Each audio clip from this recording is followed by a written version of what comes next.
'Tis the year-long season of quarantine that's seemingly never gonna end, but hopefully will someday. I remember last year when lockdown first happened, a lot of people were so bummed about their gyms closing down, and I totally get it. I mean, I love working out. For me, working out has so many benefits. From it just being really fun and like me just genuinely enjoying it as a hobby to all of the physical and mental benefits that come along with it. I used to have a gym membership a few years ago, and believe me when I say that like I really enjoyed back when I did go to the gym. I went like 4 or 5 times a week, and I really enjoyed that there was such a wide variety of like heavy weights and machines, and I really liked sort of experimenting with new movement patterns, lifting more weight, and focusing on building muscle. But even then, some of my workouts I just did at home because I preferred it. And after I left the gym, I honestly never looked back. So when COVID happened and all we had left were at-home workouts, I honestly didn't mind. I doubt I'll ever go back to the gym.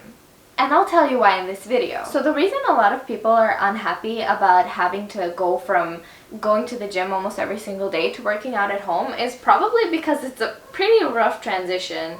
I mean, if you're used to going to the gym and building muscle and strength and using all of these different weights and equipment, going from that to having very minimal equipment and maybe even space at home can be pretty daunting. Most of us don't have the option of just building a full-on home gym at home.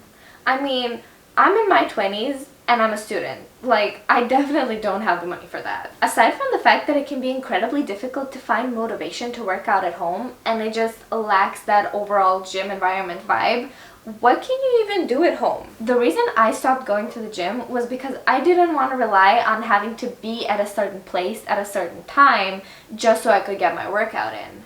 I have a really busy schedule, and most of the times the only time when I have the time and energy to work out is right after I wake up. And if I remember correctly, my gym wasn't even open before 9 a.m. It was a cheap gym, don't judge me. So I decided to look into body weight based exercise options that could still yield muscle building potential because I didn't want to depend on the gym. I wanted to be able to get in my workout anywhere with no equipment. So obviously I got my inspiration from calisthenics training and plyometrics. In case you weren't already aware, high intensity exercise that's performed for a short duration of time actually does have muscle building potential, as seen in this study. Now, since we're on the topic, let me throw a couple more science-based evidence your way that you can build muscle with this type of exercise before I explain how you should build a well-rounded, minimal space and minimal equipment workout routine at home. This study shows that plyometrics predominantly affect the fast twitch or type 2 muscle fibers, which are the same muscle fibers activated during resistance exercise. Studies suggest not only improved balance and agility gains, but potentially increased strength gains when traditional strength training is paired with plyometrics, which is really cool if you do have some equipment at home or are just looking to better your performance in the gym or challenge your body in new ways. On the topic of quarantine, studies also show that high-intensity exercise improves brain function, which is very good considering that while we're stuck at home, most of us are trying to use that time to learn new things or develop new skills. And it can also be beneficial when it comes to work productivity. And just for any potential leftover haters, this study suggests that plyometrics are a feasible alternative to resistance training even in older individuals, with no increased risk of injury if executed properly, regardless of age. So if you're looking to argue that plyometrics are only a temporary solution, I'd say you're doing it wrong. And just as an added bonus, since I'm already throwing studies at you, although it's not exactly plyo or calisthenics, this study suggests aerobic exercise can decrease your appetite by decreasing ghrelin levels and other satiety factors, which could mean good news for those of you in lockdown who are on a weight loss journey, because you can do cardio anywhere. So let's get back to our topic. Now, quick disclaimer, I'm obviously not saying that at-home workouts with minimal equipment can replace weight training exercise in a muscle building sense. If you're looking to get jacked, you obviously need heavy weights and progressive overload. But if you're just looking to increase your fitness, strength, athleticism, maybe potentially build some muscle, especially if you're a beginner, then at-home workouts can absolutely be a viable alternative, or even a long-term solution. You absolutely do not need a gym because progressive overload can easily be applied at home. And no, this is not going to be one of those videos where I tell you to just grab anything you have lying around the house, like water bottles or backpacks full of books.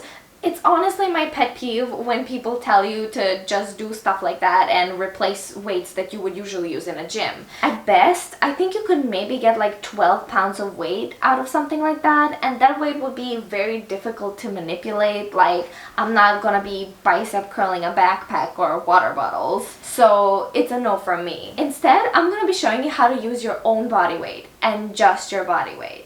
I mean, if you have a chair, that would be great. Or if you have anything else lying around the house, like, I don't know, a pair of ankle weights or like light weights or resistance bands, that's just gonna make it easier to apply progressive overload. But even with just your body weight, you have a great base. So let's get into how to actually structure your workouts. So there are a few things to keep in mind. A well-rounded fitness routine requires strength, cardio, and mobility, whether you're doing it in the gym or at home. I also think it's great if you can set yourself like a little goal that's gonna keep you motivated. For example, maybe you're really good at squatting a lot of weight in the gym, but you can't really do a lot of single leg squats.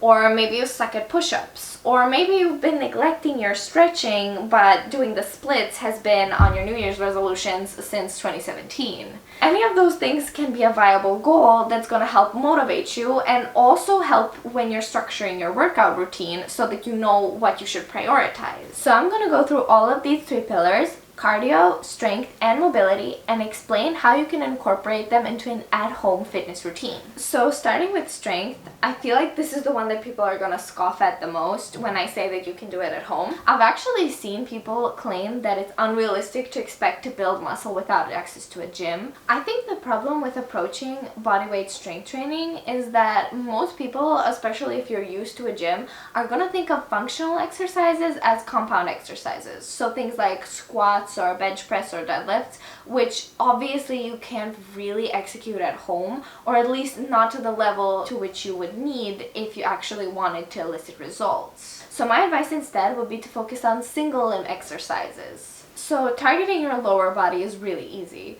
Just do single leg squats. I love single leg squats. They're such a versatile exercise, and you can target literally your entire lower body if you do them properly.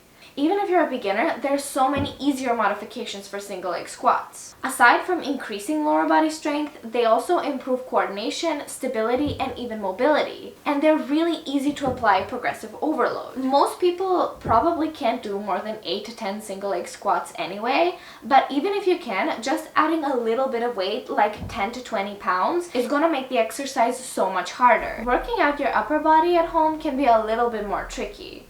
Obviously, there's tons of push-up variations, which are going to be great for targeting your chest and a little bit of your arms and shoulders. There are a ton of single arm and regular variations that are going to make it pretty damn hard to do more than 8 to 12 reps. Your shoulders aren't that much of a problem as well. They're going to get some decent activation from the push-ups and maybe practicing some handstands, which I plan to do a video on, by the way, don't worry. But when it comes to your back, I feel like that's the one that gets the least love when you're doing at-home workouts.